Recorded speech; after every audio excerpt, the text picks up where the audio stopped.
남편이 있었습니다. 한참을 명상을 하더니 아내에게 이렇게 얘기합니다. 여보, 나는 한 번도 가보지 못한 그곳에 가서 한 번도 해보지 못한 일을 해봤으면 좋겠어 라고 얘기하더랍니다. 그래서 아내가 반갑다는 듯이 말을 합니다. 뭐라고 했는가 하면, 그거 참 좋은 생각입니다. 부엌에 가서 설거지 좀 하세요.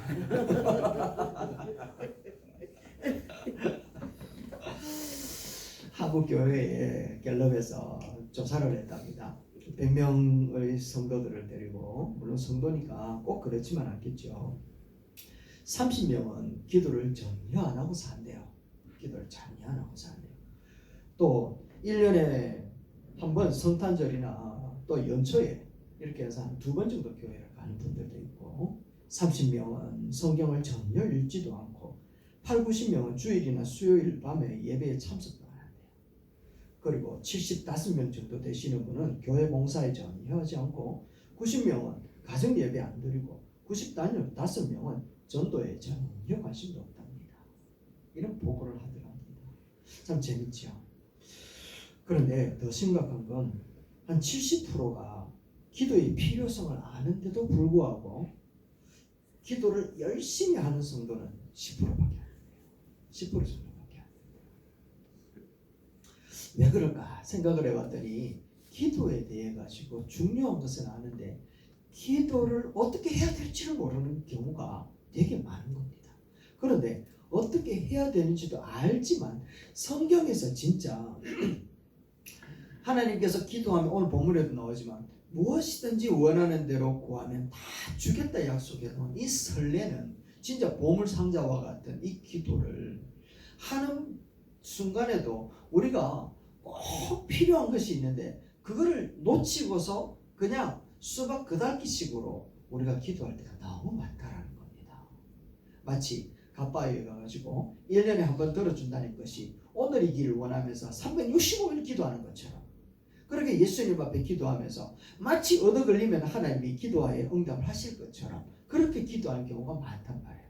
그런데 예수님은 오늘 본문에서 이야기하기를 기도라는 건 그런 거 아니야. 기도는 진짜 설레는 거고 정말 기쁜 것이고 행복한 거다 라고 얘기를 하고 있단 말이죠. 그래서 오늘 본문을 통해서 우리 모든 성도님들이 기도할 때 반드시 붙들고 있어야 되는 거, 절대로 놓치지 말아야 될 것이 무엇인지 예수님께서 가르쳐 주시는데 그거 꼭 붙들게 되기를 주의 이름으로 축원합니다. 예수님이 이제 3년 공생애가 다 끝났어요.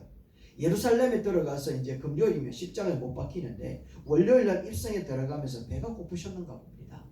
예루살렘 거리에 있는 무화과 나무를 보고 열매를 따먹으려고 가봤더니 무화과 나무에 열매가 없네요.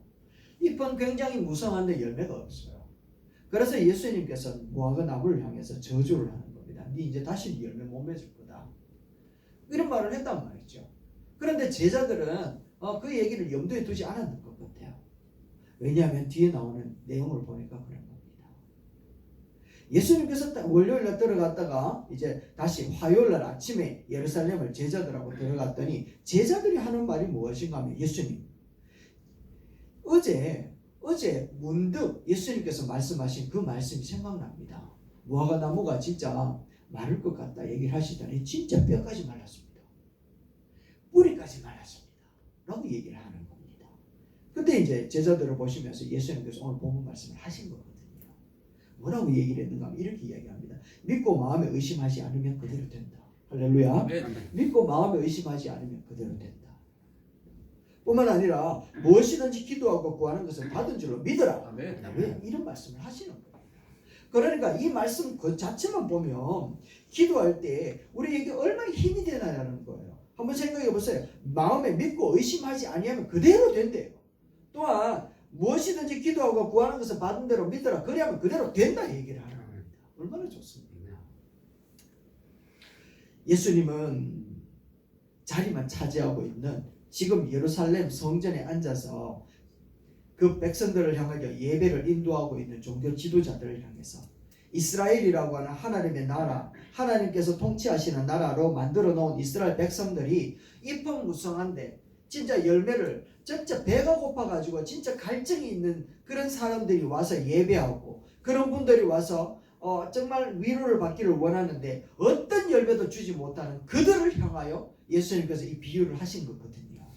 오늘 이 시대를 살아가는 저와 여러분들이 하나님 앞에 찾아와 갈증을 가지고 하나님 앞에 정말 그 필요한 것이 있어서 아뢰는데 아무것도 주지 못하는 비입만 무성한 기독교로 만들지 말고, 구하는 자에게 정말 필요를 허락하여 주시고 목마른 자에게 물어 주시는 예수 그리스도의 놀라운 기도의 응답을 이루어내고 누릴 수 있는 저와 여러분 되시기를 주의 이름으로 축원합니다. 아멘. 그게 기독교잖아요. 그게 우리가 믿는 예수님이라는 겁니다. 첫 번째 우리가 반드시 기억해야 될 것이 있습니다. 무엇인가 하면 다 같이 읽어볼까요? 하나님의 능력이 대한 확신이 필요합니다. 다시 한 번 더요. 하나님의 능력에 대한 분명한 확신이 필요합니다. 할렐루야. 하나님의 능력에 대해서 확신이 있어야 되는 거예요. 왜냐하면 하나님을 믿느냐라고 물어보면 다 믿는다고 얘기를 해요. 그런데 믿고 살아가는 사람들의 모습을 보면 그렇지 진짜 믿는지 안 믿는지 헷갈릴 때가 많단 말이에요. 나야가라 폭포를 가로지르면서 외줄타기로 고개를 하시는 분이 있었습니다. 많은 사람들이 전부 다 그 상황을 보면서 막 박수를 치면서 훌륭하다 얘기를 해요. 왔다 갔다 한 두어 번을 하더니 정말 당신은 훌륭하다, 전부 다 박수를 치는 겁니다. 저 건너편에서도 박수, 이쪽 편에서도 박수. 그래 고개사가 끝에 와서 하는 말이, 제가 이 자리를 건너갈 줄로 여러분 믿습니까? 믿습니다 라고 얘기합니다. 그러니 갑자기 고개사가 뒤에다가 넝마 있잖아요. 넝마 하나를 딱 짊어지더니 이 넝마에 사람 하나를 태우고도 건너갈 수 있을 줄로 믿습니까? 하니까 전부 다 믿습니다 라고 얘기를 하는 거예요. 자 그러면 좋습니다. 한 명만 자원해 주십시오 하니까 다 도망가 버리더라고요. 한 명만 자원해 주십시오. 한참을 이야기를 했는데 아무도 자원하는 사람이 없는 겁니다. 분명히 건너갈 줄로 믿습니다 이야기를 했는데 한 명이라도 자원해달라고 하니까 아무도 안 하는 겁니다. 근데 갑자기 뒤에 있던 한 소년이 와가지고 하는 말이, 우리 아버지는 분명히 건너갈 줄로 믿습니다. 제가 자원하겠습니다 라고 이야기를 하면 그 넝마에 타거든요. 아버지의 고개에 따라가지고 그 줄을 외줄을 건너 다녔다는 거 아니겠습니까? 여러분 이 구경꾼들은 믿음이 있었던 것까요? 없었던 것까요? 자기와 상관이 없을 때는 믿음이 하늘을 찌르는 것 같았습니다. 그런데 정작 자기와 관계가 딱 떼어지니까 이 믿음은요 정말 하루아침에 구름 사라지듯이 안개 사라지듯이 싹 사라져 버리는 겁니다. 이스라엘 백성들을 향하여 하나님께서 창세기에서 출애굽기까지 400년 동안 하나님이 등장을 안 하셨어요. 그런데 갑자기 400년 만에 등장을 해가지고 모세한테 내가 여호와다 라고 알려주셨거든요. 하나님께서 모세에게 등장하신 이유는 애굽에서 고통받는 하나님의 백성들이 하늘을 찌를 듯한 고통의 소리를 들으시고 그들을 구원하기 위하여 임재하셨던 거예요. 그래서 출애굽을 했거든요. 하나님을 향하여 할렐루야 외치며 찬양하면서 따라갔어요. 그리고 광야길을 걸어서 하나님이 인도하시는 대로 구름 기둥과 불 기둥을 보며 건너갔단 말이에요. 그래서 이제 약속의 땅 가나안 땅 바로 직전에 이르렀을 때에 정탐꾼 12명을 보냅니다. 12명이 정탐꾼에 보내고 난 다음에 돌아와서는 10명이 하는 말이 무엇인가 하면, 우리는 저곳에 갈 수 없다. 저들의 땅과 먹거리들은 정말 풍부한데 저들이 지키고 있는 저 장병들을 보니까 우리가 절대로 저들과 싸워서 빼앗을 수 있는 땅이 아니다. 우리는 다시 애굽으로 돌아가자 라고 이야기를 하면서 민수기 14장 4절에 이렇게 얘기를 하는 겁니다. 우리 같이 한번 읽어봅시다. 시작. 이에 서로 말하되 우리가 한 지휘관을 세우고 애굽으로 돌아가자 하매, 광야길을 건너오면서 메추라기와 만나를 묻고 안반수에서 나는 물을 마실 때에는 하나님을 향한 믿음이 어마어마하게 컸거든요. 그런데 정작 가나안 땅에 들어가서 바라보이는 저 거대한 장병들을 바라보니까 그들의 믿음은 깡그리 사라져버리고 하는 말이 무엇인가 하면 모세를 리더자로서 이제 능력이 없다 얘기하는 겁니다. 하나님도 능력이 없다 얘기를 하는 겁니다. 그래서 새로운 리더자를 세우자 라고 이야기를 하면서 그들은 다시금 애굽으로 돌아가자 얘기를 하고 있는 거야. 이렇게 정작 문제가 눈앞에 펼쳐졌을 때 나타나는 행동은 믿음이 없는 행동이었습니다. 그들은 왜 이 두 마음을 품게 되었을까요? 좋은 일이 있을 때, 잘 될 때, 문제 없을 때는 정말 믿음이 하늘을 찌를 듯한데 인간의 힘으로는 도저히 안 될 것 같은 그런 생각이 들어올 때, 내 상식으로는 정말 안 된다는 결론이 나버렸을 때에는 그들의 믿음이 사라져 버린다는 겁니다. 여러분, 이 사람들은 하나님을 믿었을까요? 안 믿었을까요? 베세다 언덕에서 많은 무리들이 예수님을 따라다닙니다. 그런데 저녁 때까지 말씀을 듣다가 끼니 때가 되었는데 먹을 것이 없는 겁니다. 제자들이 와가지고 저 사람들 빨리 마을로 보내가지고 먹고 난 다음 저녁 집회를 합시다, 이렇게 불렀단 말이에요. 그러니까 예수님 하는 말이, 야 제자들 너희들 일로 와봐라. 우리 따라다닌다고 고생했는데 그냥 보내가 되겠나? 너희들이 먹을 것을 줘라, 얘기를 합니다. 그러니까 그것에서 아주 뛰어나고 훌륭한 빌립이라고 하는 사람이 하는 말이, 예수님 저 사람들 우리가 먹이려고 하면 우리가 있는 전 재산을 다 털어도 안 됩니다. 절대로 안 됩니다. 나가면서 거부합니다. 그래서 예수님께서 하는 말이, 너희 가운데 먹을 것이 뭐가 있느냐 갖고 오라 얘기합니다. 어린아이가 가지고 500일을 가지고 오죠. 그리고 하나님을 축사하고 그걸 떼어줍니다. 떼어주면서 나타나는 기적은 그들과 함께 있었던 어마어마한 많은 사람들이 다 배불리 먹고 12광주리를 남는 놀라운 역사가 나타났다라는 거예요.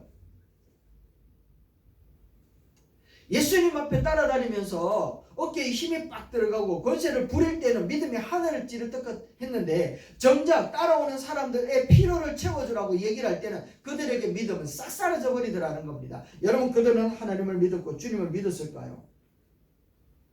오늘 본문도 한번 보십시오. 본문 23절에 뭐라고 기록되어졌는가 한번 보세요. 이렇게 되었습니다. 읽어봅시다. 시작. 이 산더러 들리어 바다에 던져지라 하며 그 말하는 것이 이루어질 줄로 믿고 마음에 의심하지 아니하면 그대로 되리라. 할렐루야. 믿고 의심하지 아니하면 그대로 된다고 합니다. 그런데 문제는 이 산더러 들리어 바다에 던지라고 할 사람이 있냐라는 거예요. 여러분 한번 생각해 보십시오. 예수님이 이 산더러 들리어 바다에 던져지라라고 이야기할 사람이 있을 것 같아서 이 말을 했을까요? 이 말을 할 사람은 아무도 없으니까 이 말을 하셨을까요? 그죠? 아무도 없으니까 이런 말을 하는 겁니다. 없다라는 말이요, 안 될 줄 뻔히 아니까 이런 거는 기도 안 한다라는 걸 얘기하는 거예요. 그런데 주님이 하시는 말씀이 뭔가 하면, 이것을 기도하고 마음에 의심하지만 않는다면 이것은 반드시 된다 얘기하는 겁니다. 여러분, 여기에 문제는 예수님이 무엇을 이야기를 하고 싶은가 하면 의심에 대해서 얘기하고 싶은 겁니다. 의심. 자, 그러면 무엇을 의심했을까요? 산이 들려 바다에 던져질까 안 될까, 이걸 의심했을까요? 아니면 하나님은 이 산을 들어서 바다에 던져 버릴 수 있는 뿐이다 라고 하는 그 능력을 의심했을까요? 다시 한번 생각해 보십시다, 여러분. 산을 들어서 산이 옮겨져서 바다로 던져질 거다 라는 것을 의심했을까요? 아니면 하나님의 능력은 이 산을 들어서 바다에 던져버릴 만한 능력이 안 될 거야 라고 생각을 했을까요?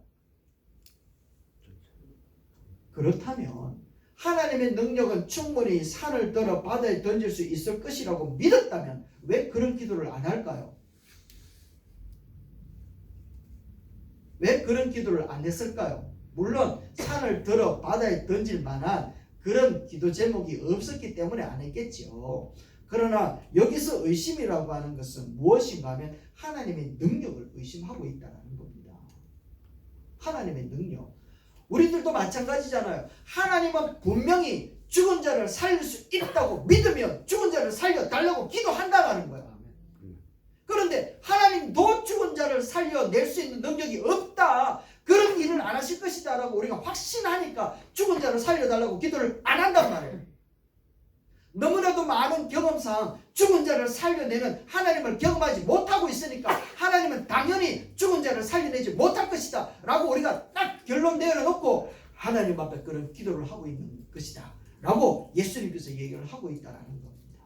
여호수아는요, 이스라엘 백성들과 함께 기브온을 공격해오고 있는 그 가나안 땅의 남쪽 그 연합군들과 전쟁을 할 때 하나님 앞에 어떤 기도를 했는가 하면 이런 기도를 했습니다. 보세요.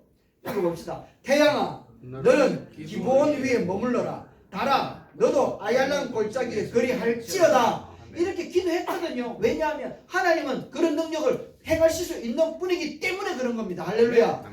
그 능력을 믿었기 때문에 여호수아는 하나님 앞에 이런 기도를 했어요. 그랬더니 어떤 역사가 나타나는가 하면 이런 역사가 나타나요. 태양이 머물고 달이 멈추기를 백성이 그 대적에게 원수를 갚기까지 하였느니라. 할렐루야. 믿고 의심 없이 하나님 앞에 간구했더니 하나님의 역사도 이와 같이 나타나더라는 겁니다. 놀라운 일이 일어나지 않았겠습니까? 태양이 멈추고 달이 멈출 것을 의심한 것이 아니라 하나님은 그렇게 하실 수 있다라는 것에 대하여 의심하지 않았다라는 겁니다. 여러분, 하나님은 넘지 못할 일이 없는 줄로 믿습니다.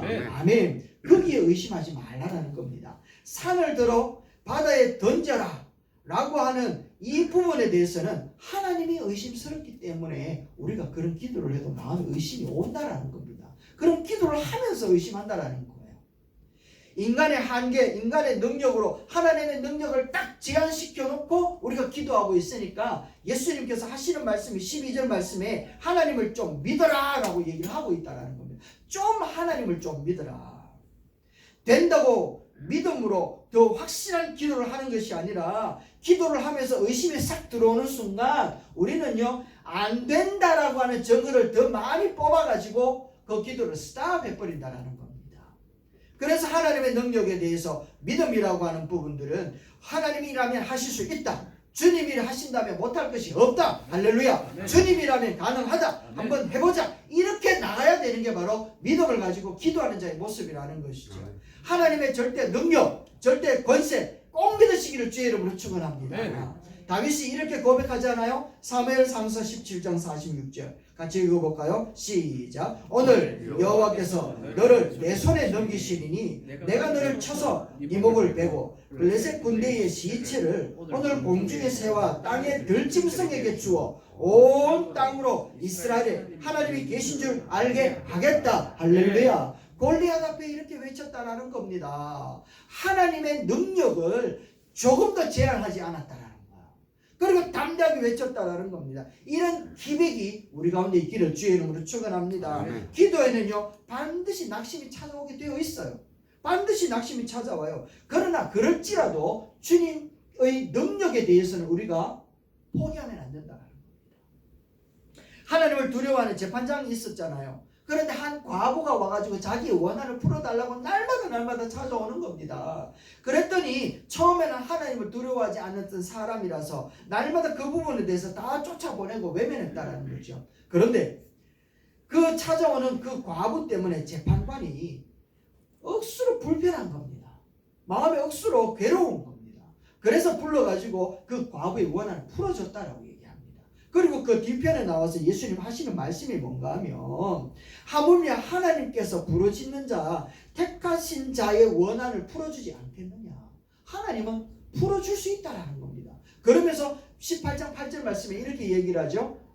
읽어볼까요? 시작. 인자가 올 때에 세상에서 믿음을 보겠느냐 하시니라. 할렐루야. 이 믿음을 보겠느냐라는 거예요. 내가 지금은 믿었는데 잠시 후에는 안 믿어. 그 후에는 또 믿어. 안 믿을 때 예수님 와버리면 어떡하겠노? 좀 전에 믿었는데요. 이런 말 하면 안 된다는 거예요. 여기서 믿음을 보겠느냐라는 것은 첫 믿음을 끝 믿음까지 끝까지 데리고 가는 것. 이 믿음을 얘기하는 겁니다. 여기서 말하는 믿음은 우리 주님이 택하신 자들의 원한을 반드시 풀어주신다 라고 하는 믿음입니다. 그러니까 더디 되어도 포기하지 마라. 이루어지지 아니할 것 같아도 원망하지 마라. 하나님은 반드시 이룰 수 있고 그 문제를 이루어낼 수 있는 능력이 하나님이라는 걸 좀 믿어라. 할렐루야. 이 말씀을 하는 겁니다. 우리 기도할 때 왜 기도하는데 설레이고 또 기대되어지고 즐거워질 수 있는 이유는 바로 여기에 있습니다. 하나님은 모든 문제를 해결할 수 있는 권능을 갖고 계신 분이십니다. 할렐루야. 이 믿음 꼭 가지시길 바랍니다. 그리고 두 번째는요. 이렇게 우리가 볼 수 있습니다. 같이 볼까요? 시작. 응답될 것을 끝까지 믿어야 됩니다. 할렐루야. 응답될 것을 끝까지 믿어야 됩니다. 그래야 기도한다라는 거예요. 24절 말씀입니다. 이렇게 기록되어져 있죠. 이것도 읽어봅시다. 무엇이든지 기도하고 구하는 것은 받은 줄로 믿어라. 그리하면 너희에게 그대로 되리라. 할렐루야. 기도한 것은 받은 줄로 뭐하래요? 믿어라. 지금은 안 받았지만 반드시 우리 주님은 그것을 응답할 것이다. 그러니까 지금 뭐하래요? 믿어라 얘기하는 겁니다.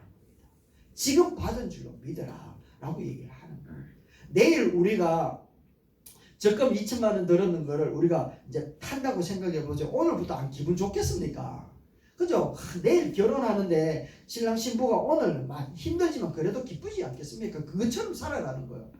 응답은 반드시 되어진다. 그러니까 지금 그거 받은 것처럼 오늘 살아라 얘기하는 겁니다. 받은 줄로 믿어라. 이 말은 계속 믿어라. 비록 더디될지라도 견디고 힘든 상황이 펼쳐져도 의심하지 말고 우리 주님은 기도하고 간구한 것은 반드시 이루시는 분이시기 때문에 받은 것과 마찬가지지 않느냐라고 얘기하는 겁니다. 할렐루야. 받은 것과 마찬가지다.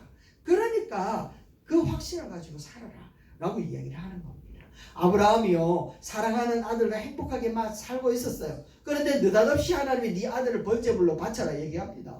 그 이야기를 들었던 이 아브라함은요 천병력 같은 얘기지 않겠습니까? 이걸 하나님의 말씀이라고 믿고 따라가야 될 것인지 아니면 내가 잘못 들었지 아이고 내가 노망했는갑다 이래 생각하고 무시해야 될 것인지 굉장히 하나님 앞에 기도했을 거라는 거예요. 그러면서 그 아들과 함께 그 종들을 데리고서 그 약속한 그 모리아 산을 향하여 데리고 가면 3일 길을 가거든요. 3일 길 가면서 아브라함은 하나님을 얼마나 간절하게 외쳤겠습니까? 얼마나 부르짖었겠습니까? 그런데요 그가 그 모리아 산 올라가기 직전에 그 하인들에게 하는 말을 보면 아브라함의 믿음이 얼마나 훌륭한 것인가를 가르쳐 줬는데 이렇게 이야기를 합니다. 보세요. 시작. 이에 아브라함이 종들에게 이르되 너희는 나귀와 함께 여기서 기다리라. 내가 아이와 함께 저기 가서 예배하고 우리가 너희에게로 돌아오리라 하고 할렐루야. 여기서 중요한 건 우리가 너희에게 돌아오리라. 할렐루야. 이 말이라는 거예요. 하나님은 당신의 아들 이삭을 번제물로 바치라고 이야기했거든요. 그런데 아브라함은 우리가 다시 돌아올 거라 얘기합니다. 번제물로 바치면 지가 혼자 돌아와야 된다 이거. 근데 우리가 다시 돌아온대요. 하나님 앞에 기도했더니 하나님의 능력은 죽은 자도 충분히 살릴 수 있는 능력의 하나님이라는 게 믿겨졌어요. 그리고는요 자신의 기도에 응답할 것이라는 것도 믿겨지더라는 겁니다. 할렐루야. 자신의 기도에 응답할 것을 믿던 아브라함의 그 믿음 때문에 이삭을 데리고 하나님의 말씀에 순종할 수 있는 힘이 생겼다는 겁니다. 우리가 기도에 반드시 필요한 것이 하나님의 권능이 있다는 것을 믿었다면 하나님은 우리의 기도에 반드시 응답한다는 사실을 꼭 믿어야 됩니다. 그래야 기도가 이루어지는 그때까지 믿음을 가지고 순종할 수 있기 때문에 그래요. 순종할 수 있기 때문에. 성도가 순종한다라는 것을 한마디로 뭐라고 이야기하는가 하면 거룩한 삶을 살게 된다라고 얘기하는 겁니다. 거룩한 삶을 살게 되어지는 성도들이 될 때 하나님은 기도 응답을 더 빨리 허락하여 주실 줄 믿습니다. 아멘. 믿음을 이루어질 줄로 믿고 그 거룩한 삶을 믿음을 가지고 살아내는 자들에게 하나님께서 주시는 그 응답은 그 사람을 더욱더 멋지고 훌륭한 믿음의 사람으로 키워내시지만 그러나 그 과정에 거룩한 삶에 포기에 되어진 사람, 실패한 사람은 하나님의 응답이 이루어져도 그게 자신에게 독약이 되어 돌아오더라는 겁니다. 보약이 되어서 돌아와야 되는데 독약이 되어서 돌아온다라는 거예요. 솔로몬을 한번 보세요. 하나님 앞에 간절히 기도했단 말이죠. 지혜를 주십시오. 지혜를. 그래서 하나님은 지혜를 주셨습니다. 날마다 주셨습니다. 계속 주셨단 말이에요. 그런데 처음에는 그 지혜를 가지고 이름 없는 과부 두 사람에게 아이 하나 때문에 다투고 있는 상황을 정말 멋지게 해결해냈단 말이에요. 그런데 시간이 가면 갈수록 솔로몬은 자기가 주어진 지혜를 돈 있는 사람, 큰 나라의 사람을 위해서 스바 여왕을 위해서 자기의 지혜를 사용하는 것을 보여줍니다. 그러다가 11장에 가면 솔로몬이 누구하고 결혼하는가 하면 주변에 있는 다른 나라의 왕들의 딸들하고 결혼을 해요. 왜 그랬는가 하면 자기에게 주어진 그 하나님의 지혜와 은혜로 주어진 이 부귀영화가 하나님으로부터 주어졌다라는 사실을 처음에는 믿었는데 시간이 가면 갈수록 그 은혜가 계속해서 응답으로 주실 것이라는 것을 믿으며 사는 순간순간 그 말씀에 순종하지 못하는 거룩한 삶을 깨뜨려버리는 솔로몬의 모습이었기 때문에 그와 같은 결론이 나타나게 되죠. 그래서 하나님이 하늘에서 불과 같이 나타나서 말씀하시는데 이렇게 이야기를 합니다. 11장 9절 말씀이요. 보세요. 이렇게 이야기합니다. 읽어봅시다. 솔로몬이 마음을 돌이켜 이스라엘의 하나님 여호와를 떠남으로 여호와께서 그에게 진노하시니라. 여호와께서 일찍이 두 번이나 그에게 나타나시고 아멘.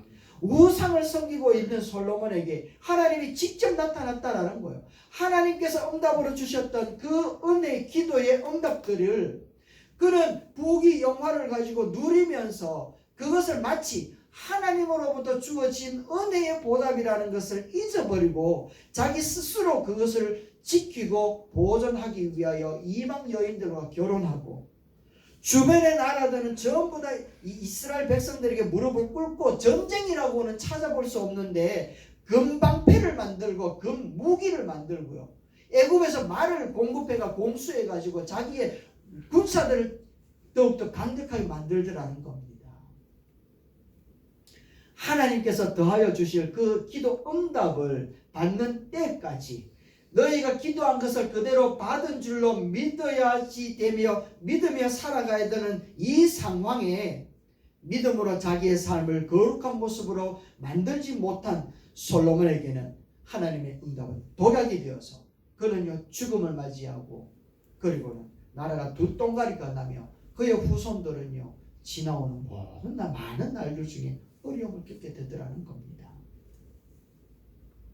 우리 주님은 기도한 후에 반드시 응답하여 주실 줄로 믿습니다. 아멘. 아멘. 그러나 그 기도라고 하는 것을 응답으로 받을 때까지 우리는 그릇을 만들어 가야지 돼요. 그래서 믿음을 가지고 살아라 라고 이야기를 하면서 마가복음 11장 25절에 이렇게 얘기를 하는 겁니다. 같이 한번 읽어봅시다. 시작. 서서 기도할 때에 아무에게나 혐의가 있거든 용서하라. 그리하여야 하늘에 계신 너희 아버지께서도 너희 허물을 사하여 주시리라 하시니라. 할렐루야. 아멘. 기도할 때에 하나님은 반드시 응답하여 주시는 분이다. 그러면 그것을 의심하지 아니하고 되어질 줄로 믿으며 살아가는 거룩한 삶을 살아가는 우리들에게는 나타나는 현상이 뭔가 하면 형제를 용서한다는 거예요. 형제를 향하여 용서한다. 요셉이 형들에게 팔려갔다가 국무총리가 되어서 있는 동안에 형들이 찾아오잖아요. 형들은 자기가 동생을 팔았는데 지금 이 상황이 되어져 있으니까 너무 놀라웠어요. 이제는 자기가 죽게 되었다고 생각하고 있는데 요셉은 형들을 향하여서 그를 걱정하지 말라 얘기를 합니다. 왜냐하면 당신들이 나를 팔지 않았으면 지금과 같은 일은 일어나지 않았을 겁니다. 당신들 덕분입니다 하며 용서하더라는 거예요. 하나님 앞에 사랑을 받은 사람들이 하나님 앞에 구원함을 받은 그 큰 은혜를 받은 사람들이 하나님을 사랑하는 것은 당연한 것인데 그 사랑의 표현이 무엇인가 하면 형제를 향한 용서로 나타난다는 겁니다. 내가 하나님 앞에 1만 달란트나 되는 어마어마한 것을 용서받았는데 내 형제 내 자매에게 일어나는 1데나리온 정도밖에 되지 않는 그런 일들을 사소한 것들을 내가 용서하지 못하겠느냐. 예수님께서도 비유로 말씀하고 있지 않습니까? 다 용서할 수 있다는 겁니다. 그러니까 거룩이라고 하는 부분들을 우리가 만들어 갈 때 형제를 향하여 하나님으로 맡은 바 되어진 그 은혜를 인하여 하나님 이웃을 용서하고 형제를 용서할 때 그 모습이 바로 거룩한 삶의 모습을 만들어가는 성도의 모습이라는 것이죠. 여러분 하나님의 능력에 무한하시다는 사실을 믿으십니까? 아멘. 진짜 믿으시죠? 아멘. 이거는 아무 의심 없잖아, 그렇죠? 그리고 두 번째는요, 하나님은 반드시 성도들의 기도에 응답하신다라는 사실도 믿으시길 바랍니다. 아멘. 이것도 믿으시죠? 반드시 응답하십니다. 그런데 더디되어지는 이 상황에는 우리 주님이 좀 믿으면서 살아라. 그러면 반드시 되어진다. 이 살아가는 과정에는 우리가 더욱더 성숙하여지고 거룩하여지기를 원하기 때문에 그렇다는 거죠. 그래서 하나님의 응답이 이루어질 때 거룩하고 주님 앞에 깨끗하게 되어진 우리 성도들의 삶의 모습 안에 하나님의 응답은 부어주시고 더하여 주시고 회복해 하시는 역사로 우리에게 반드시 응답하여 주실 줄로 믿습니다. 아멘. 이 상황을 우리 주님은 우리에게 기대하고 있다는 겁니다. 여러분, 우리 주님은요, 우리가 허투루 이야기를 해도 다 알았더라. 쿵 하는 소리에 돌아보면 옆집 담에 호박 떨어졌다는 소식을 다 알아. 예수님도 그래요. 우리가 무슨 얘기를 해도 다 알았던. 그런데 문제는요, 그 알아들은 바 되어진 그 응답을 허락하여 주실 때 그거 받을 만한 그릇이 안 되어 있으니까 자꾸 안 입는 거예요. 자꾸 안 입는 거예요. 그래서 우리는 뭘 해야 된다고요?